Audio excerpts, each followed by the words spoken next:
नमस्कार दोस्तों।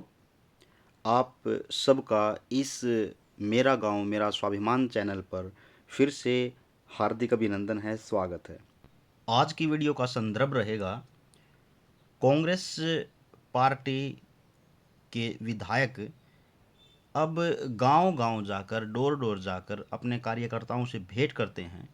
और जैसे कि गत दिनों जो कांग्रेस पार्टी के पूर्व अध्यक्ष राहुल गांधी जी थे, उन्होंने जो भारत जोड़ो यात्रा का अभियान शुरू किया था, उसके बाद हर प्रदेश में उन्होंने हाथ जोड़ो का भी अभियान की एक निर्देश दिया गया है।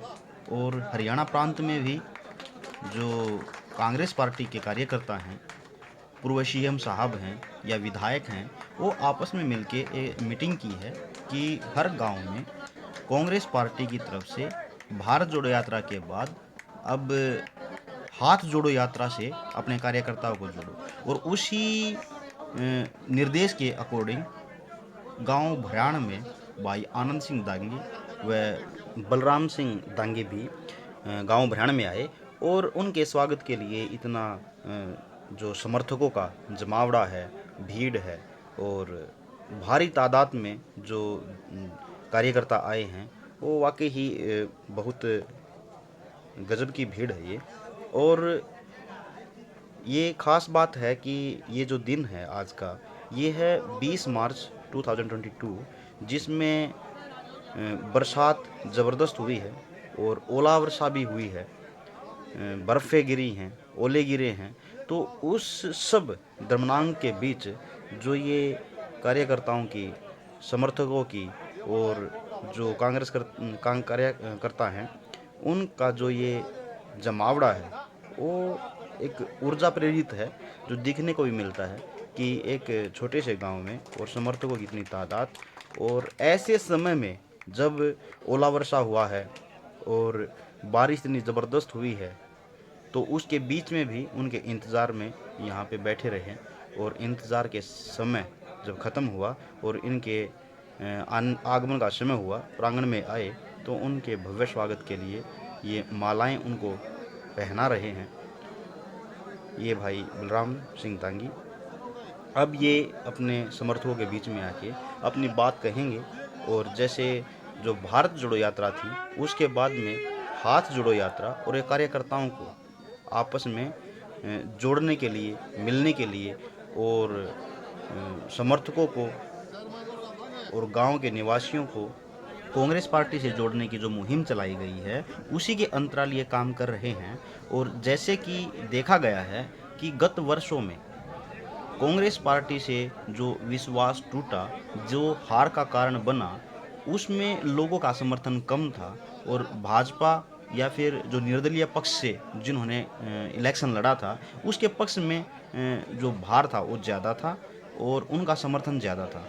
और कांग्रेस पार्टी में कार्यकर्ताओं और समर्थकों, प्रेमियों और जन सभा का जो सभा होती थी या उनका जो जमावड़ा होता था, वो बिल्कुल कम स्तर पर दिखाई देता था। लेकिन अब काफ़ी दिनों से जो कांग्रेस पार्टी प्रयास कर रही है, उसमें लोगों का समर्थन, लोगों का मिलना और सभा में इकट्ठा होना, वो दर्शाता है कहीं ना कहीं हरियाणा प्रांत में भी और खासकर महम हलके में भी कांग्रेस पार्टी के प्रति लोगों में स्नेह है, प्रेम है, और फिर से वो साथ देने के लिए तत्पर हैं, तैयार हैं। आप देख सकते हैं कि गांव भराण में जो लोगों का समर्थन मिला है, लोगों का जो सभा मंडली में आए हैं, वो रस काफ़ी है, लोगों में उत्साह है, जुनून है, जोश है, और कांग्रेस प्रति के प्रति स्नेह और प्रेम है। तो जो अपनी काम के प्रति जो विचार लेके आए हैं, वो भी मिलते हैं। और कांग्रेस पार्टी को मजबूत करने के लिए जो कार्यकर्ता के रूप में काम करते हैं, वो भी यहाँ पे मौजूद हैं। अब ये अपने विचारों को व्यक्त करेंगे कि भाई कैसे हम इस चुनावी क्षेत्र में काम करें, कैसे लोगों को मिलना है, हाथ जोड़ो जो योजना चलाई गई है उसके तहत कैसे काम करना है, ये अपने विचारों को व्यक्त करेंगे। आप देखिएगा, सुनिएगा इनके विचार। और आने वाली वीडियो में हम कांग्रेस की तरफ के जो अध्यक्ष पद पर चुनाव लड़ेंगे उनसे भी वार्तालाप करेंगे, चर्चा करेंगे, इंटरव्यू लेंगे। और हर पार्टी से, चाहे आम आदमी पार्टी है, भाजपा पार्टी है या निर्दलीय पक्ष के कोई उम्मीदवार है और चाहे कांग्रेस पार्टी है, हम हर पार्टी के जो चुनावी क्षेत्र में उतरने वाले जो उम्मीदवार हैं उनसे हम इंटरव्यू लेंगे, बातचीत करेंगे और जो धरातल पर जो कमियां खामियां बची हुई हैं उनको पूरा करने के लिए हम विचारों से उनसे बातें करेंगे। और हर एक गांव के क्षेत्र में जाकर एक सरपंच और पंच पद पर रहने वाले भी निम्न स्तर के जो राजनेता हैं उनके क्या विचार हैं अपने क्षेत्र को सुधारने के लिए, हम उसके ऊपर भी चर्चा करेंगे, विचार करेंगे। आइए इस वीडियो में हम सुनते हैं इनकी विचारधारा और कार्यशैली की जो रूपरेखा बनेगी। उसके बाद हम 1 बाय 1 करके इंटरव्यू लेंगे और धरातल पर कैसे काम होगा, कैसे काम चलेगा, कैसे करने वाले हैं और क्या कुछ अंतर रहा पहले में और अब में, तो वो सब विस्तार से देखेंगे। आइए सुनते हैं इनके विचार, ये क्या कहने वाले हैं और क्या एक रणनीति तैयार करेंगे। चेयरमैन साहब, साथ में आए हुए पार्टी के पदाधिकारीगण स्वागत करते हैं। मेरे बुजुर्गों, मैं तो केवल एक बात कह करके अपना स्थान लूंगा, समय की नजाकत को समझो। ये पिछले जो 8 साल हमारे बीते हैं और आने वाला जो समय है ये हमारे लिए स्वर्ण काल हो सकता है। और वो स्वर्ण काल कैसे होगा? जो हमसे पीछे भूल हुई है हम उस भूल को सुधारें। अगर कोई भी साथी, कई साथी तो ऐसे हैं जो आपस में हमारे कारण नाराज हैं, उनका मनमुटाव हमारे से दूर होगा। और आज मैं वो उस चीज को देख भी रहा हूँ कि हमारे गांव के बहुत से नए साथी आज हमारे साथ जुड़े हैं, उनका भी दिल की गहराइयों से हम धन्यवाद करते हैं। सीधी सी बात एक है, आनंद सिंह दांगी 4 बार विधायक रह चुके, गांव के सरपंच रह लिए, एसएस बोर्ड के चेयरमैन रह लिए, ब्लॉक समिति के चेयरमैन रह लिए, भाई बलराम दांगी भी वाइस चेयरमैन जिला परिषद रोहतक जिले के रह लिए। आज जरूरत इनको राजनीति की नहीं है, राजनीति के लिए, अपने इलाके के विकास के लिए, नौकरी के लिए हमें इनकी जरूरत है। अगर आप इस चीज को मानते हो दिल से कि हमारे इलाके के अंदर, गांव के अंदर रोजगार हमें कौन दिलवा सकता है, तो वो एक ही नाम है। हम 1987 से देखते आ रहे हैं, 87 से लेकर के आज तक अगर महम इलाके के अंदर और इस गांव के अंदर जो रोजगार अगर किसी ने दिया है, पूरे हरियाणा प्रदेश के अंदर आप लिस्ट उठा करके देख लो तो आनंद सिंह दांगी का योगदान भुलाया नहीं जा सकता। आगे आने वाली पीढ़ियां भी इस चीज को सोच करके देखो, ऐसा राजनेता कौन हो सकता है। 4 तारीख को मदीना में जो प्रोग्राम हुआ था फार्म के ऊपर, दांगी साहब ने डंके की चोट पर 1-2 बात कही थी कि एक तो जो ये बनाया है इन्होंने वो फैमिली आईडी, कि हम इसको फाड़ के फेंक देंगे, ये छोटी बात नहीं है। आज सीईटी का एग्जाम हुआ, मेरे नौजवान साथी यहाँ बहुत से खड़े होंगे।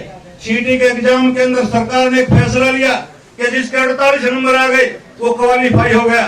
और रिजल्ट आने के बाद ऊपर से सरकार क्या कह रही है कि हम तो 4 गुना प्रत्याशियों को इंटरव्यू के लिए बुलाएंगे। तो फिर क्वालिफाई का मतलब क्या? एक बच्चे के 60 हैं, उसको भी मौका नहीं मिलेगा मेन एग्जाम देने का।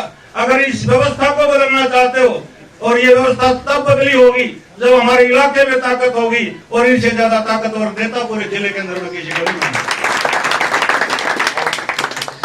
अब मैं अनुरोध करूंगा चेयरमैन साहब से, भाई बलराम दांगी जी से, कि वो भी आए और अपने विचार रखें।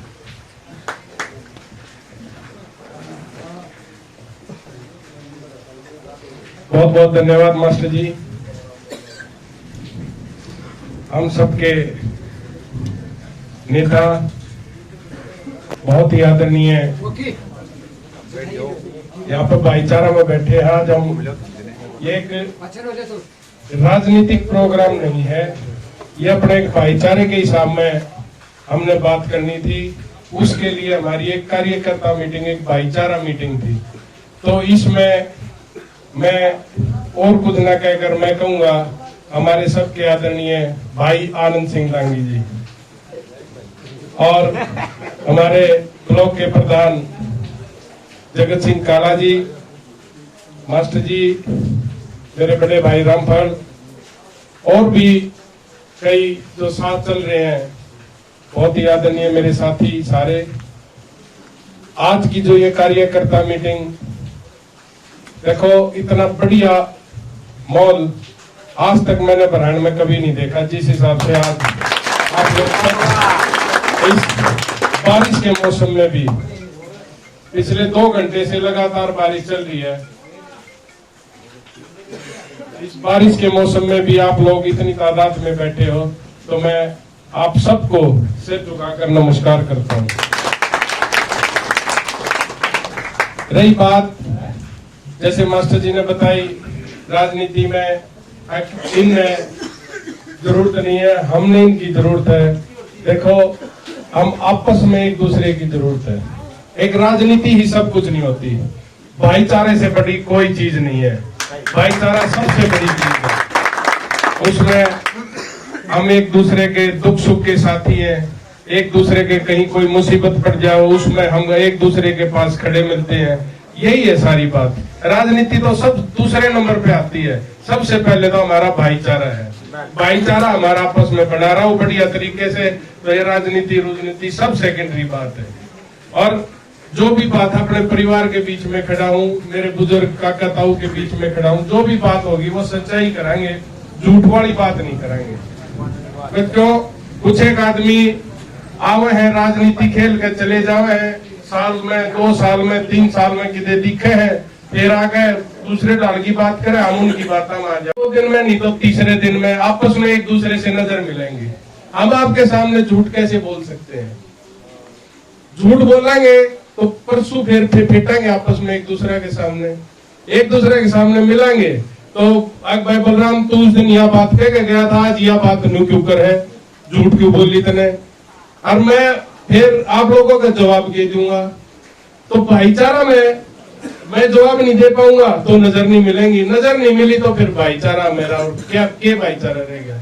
जो बात है सच्ची बात होगी, एक दूसरे के प्रति निष्ठावान की बात होगी। बिल्कुल किसी प्रकार की कोई झूठे घोंसले वाली बात नहीं करेंगे, सारी सच्चाई बात करेंगे। क्यों? और आदमी आओगे, वो 1 साल में आओगे, इतने तो आप ही भूलेंगे भाई नया बात छोड़ न यार, क्या बात है, ताता लोग तैयार है ना भाई, अगले दिन फेंट जाओ, 2 दिन में फेंट जाओ, तो ताता लोग अगला पे जवाब भी ले लिया, और अगला भी नुके देगा, अब भैया बात हुई तो थी, और 1 साल में फेंटेगा, मेरे भरगा भी नुके देगा, मेरा ना यह बात कही थी ना कही थी, मेरे ध्यान नहीं। तो झूठ वाली बात नहीं, जो भी बात होगी सच्चाई होगी। और पिछले कई दिन से बुरहान गांव में मैंने अपने बुजुर्गों से, नौजवान साथियों से आशीर्वाद लिया, कईयों ने इस हिसाब का आशीर्वाद दिया है मैं जिंदगी भर नहीं भूल सकता। उन्होंने ये बात, दादा रणधीर है पंडित जी, उन्होंने तो ये बात कह दी भाई आज तेरे सिर के ऊपर हाथ धर दिया, ईब चाहे तेरा बाबू भी आगे नु कह देगा ना, आगे बलराम का नहीं ना मेरे का नहीं, मतलब मैं तेरे का नहीं कह, तो मैंने इसे से आशीर्वाद मिलने लग रहे, मैं कैसे बोल सकूं? हमारे फौजी भाई हैं, पीछे 20-30-40 वोटों का वो अपना बहुत बढ़िया तरीके से उन्होंने भी घर बुला के और इतने बढ़िया तरीके से आशीर्वाद दिया।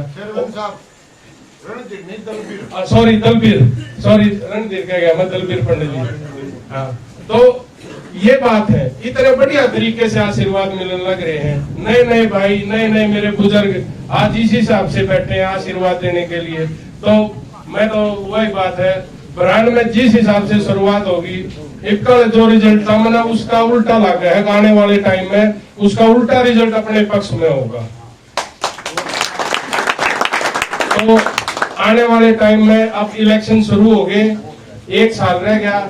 आज हमारा ये फर्ज बनता है कि हम मिलजुल कर होगा, फिर विधानसभा का होगा, हो जाओ इकट्ठे भी हो सके हैं, जो भी हो जाओ हमने तैयार रहना चाहिए। तो उसके लिए आज ये कार्यकर्ता मीटिंग है, उसमें रांगी साहब अपने वो बताओगे कैसे क्या करना है। बूथ वाइज हमने सारे नहीं इकट्ठे होकर अपना काम करना है, बूथ वाइज अब अपने बूथ नाम संभालना, अब अपने परिवार ने संभालना, अपने कुनबा ने संभालना। उस तो फालतू हम पार आंडा व्यापार, वो मेरा है, वो मेरा रिश्तेदार है, नो है, कोई नहीं, भाई की भाई से ज्यादा कोई नहीं मान सकता। गलत तो नहीं कह रहा, मैंने मेरा भाई ने मैंने क्यों कर मना, वो नहीं मानेगा। तो हमारी ये बात है, इस बात में हम आगे बढ़ा के चलेंगे। और 2024 में जो इलेक्शन होंगे उसमें देखो आप सब बुजुर्गों की हम आशीर्वाद लेके और नौजवानों का साथ लेके अपना तो सीधा सीधा एक टारगेट है 2024 में भाई दीपेंद्र हुड्डा को मुख्यमंत्री बनाने का। अपना तो सिर्फ ये टारगेट है और उसमें मैं अपने बुजुर्गों का आशीर्वाद लेने के लिए यहाँ पे आपके बीच में आया और नौजवानों का साथ, और ताकि हम एक एक वोट के पास बूथ वाइज हम 10-10 नौजवान बनाएंगे, 5 हमारी माताएं बहनें होंगी, 5 हमारे बुजुर्ग होंगे, उनके आशीर्वाद से लेकर हम सारे आपस में इकट्ठे मिलजुल कर एक एक वोट के पास हम जाएंगे। बताओ जी क्या दिक्कत है, बता भाई बता काका ताऊ क्या दिक्कत है, बेबे हो ताई हो काकी हो उनके सारे तो बात करा, अब क्या दिक्कत है का बात तो बताओ। 3.5 साल देख लिया हमने, चलो 3.5 साल तो ये हो गए जिसमें आप एमएलए नहीं है, उससे पहले 5 साल के भी सरकार बीजेपी की रही है, 8.5 साल हो गए। मैंने नु बता दो अपने गांव में इस सरकार में तो कितने बालका का सिलेक्शन हुआ है 8.5 साल में कोई का ला गया होगा तो ला गया होगा। लेकिन जब हमारे चौधरी भूपेंद्र हुड्डा जी मुख्यमंत्री थे, कांग्रेस का राज था, उस टाइम पे लिस्ट लगती थी तो नु आया करता भाई हर एक गाँव में हमारा में 5-7 बालक जरूर ला गया करते। चलो मेरा ना ला गया, मैं ना ला गया, पंडित जी ना ला गया और दूसरा तीसरा ना ला गया, लेकिन चौथा 5वां 6वां 7वां 8वां भाई तो ला गया, वह तो ला के वह तो लाइन तो हटे और दूसरे जो रह गए उनका फिर नंबर आ जाएगा। लेकिन वो नंबर जब होगा जब हमारे हाथ में या चौधर होगी और या पावर होगी। ईब किसी का नहीं लग रहा, ये थोड़ा मैंने महसूस था होया एक यो लाना दो भाई जो तुमने लवा रखे वो थारे विरोध में वो थारे के लिए कोने मखा यो मारा खोट तो कोनी, यो खोट हमारा तो कोनी, अगर जो लगा दिए वो खोट अपना तो नहीं है ना, वो तो उन भैया की थोड़ी सी इंसानियत में उन्हें थोड़ा सोचना चाहिए। अगर भाई जिस पार्टी में आपने रोजगार मिला है, घर परिवार में रोटी रोजी मिली है, तो हमने उस पर पार्टी के लिए काम करना चाहिए और हम मनावाएंगे कोई बात नहीं, फिर भी तुमसे भाई से हम उन दौरे भी जावाएंगे, तो सारे दौरे जाकर आप एक दौरा हाथ पांव जोड़ के हमने मनावाएंगे और आने वाले टाइम में बहुत बढ़िया तरीके से काम होंगे। चाहे हमारा सिंचाई का पानी लगा लो, चाहे पीने का पानी लगा लो, चाहे गलियों के काम लगा लो और अनेकों काम ऐसे थाने तहसीला के भी नरे काम है। आज भी वो आपका बेटा आपका भाई हर रोज 2-3 इसे भाइया ने छोटा हुआ है, अगर छोटी हुई ना अपना भाई है, ये कोई बात ना, तो बिना हेलमेट के किसी ने रुका लिया पुलिस वाले ने और दूसरे तीसरे काम तक पुलिस वाले ने रुका लिया, तो उनका हम कहा भाई कोई बात नहीं, इस भाई की तरफ तो हम फील करा हमारी गलती है ना, छोड़ दो कोई बात नहीं यार, वो छूट जाए तो आगे तक कभी यह बात नहीं आओगी आगे भाई हमारी को ना चल दी। आप तो सिर्फ अपनी कोशिश करने का फर्ज है, सच्ची और सुची आत्मा से अपनी कोशिश करते हैं और भला करने की कोशिश करते हैं। रात में 2 बजे फोन मिलाओ तो 2 बजे फोन उठेगा, तैयार खड़े पावांगे किसी भी टाइम। ये तो आप लोगों ने सारा नबेरा भी है, पीछे भी खड़े पाए हैं और ईपी भी है, आगे भी है। बात है क्यों हम राजनीति नहीं करते इस हल्का में, भाईचारा और प्यार प्रेम के साथ एक दूसरा के बड़े काके ताऊ के हिसाब से चला, तो ये बात थी। और कोई बात किसी तरह की कोई बात पहले चूक हो रही हो, इसे भाई का देखो बहुत जरूरी काम भी रहे हैं, एक आधा भाई रह भी गया तो उसका दुख उस भाई का फालतू हमने था। जिस दिन बाई चांस कोई भाई से कोई लिस्ट ला गया करती ना और 2-4 इसे भाई रह जाया करते तो घर रोटी भी नहीं बनाया करती, दुख इतना आया था रोटी भी नहीं खाया करते। क्यों हमने मेरा है इस भाई ने बहुत मेहनत कर रखी है पार्टी के लिए और इसमें जरूरत भी थी तो वो रह गया, तो ये दुख ये बात थी। आगे आने वाले टाइम में इसे भाइयों ने चिन्हित करके जिनके पहले नहीं हो रहे कोशिश करांगे उनके पहले हुए और भगवान सब भली करे सारे की। तो ईब सारे हमने किसी टाइम रात ने किसी से बात करनी हो, दिन में आप हर एक दौरे जावांगे और सारे तो बात करके उन्हें अपने पक्ष में करांगे। बहुत बहुत धन्यवाद। भाई आन सिंह दंगी की। अब मैं अनुरोध करूंगा हमारे सम्मानित नेता आन सिंह दांगी जी से कि वो आए और अपने विचार रखें।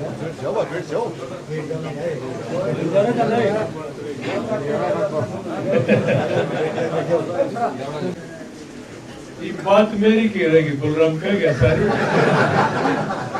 आप वाली तो जी और डाल के आओगे आप वाली तो मेरे लिए खुशकिस्मती है कि पहला तो मैं इकला जुटा रहा करता, ये बराबर मैंने कहा बेटा बराबर का जवान हो पास बराबर का भाई हो जाए।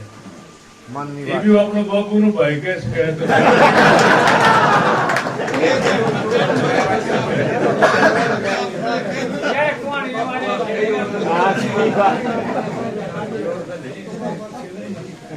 इसने जो बात कही अपने भाईचारे के हिसाब से पहले जो साबित करके कहते मैं गलत कह जाऊँ फिर छो मावे, उससे पहले सारी जिम्मेवारी आप लोगों का बढ़ा के और आप लोग इजाजत लेकर नहीं आ पाते, कोई बात नहीं।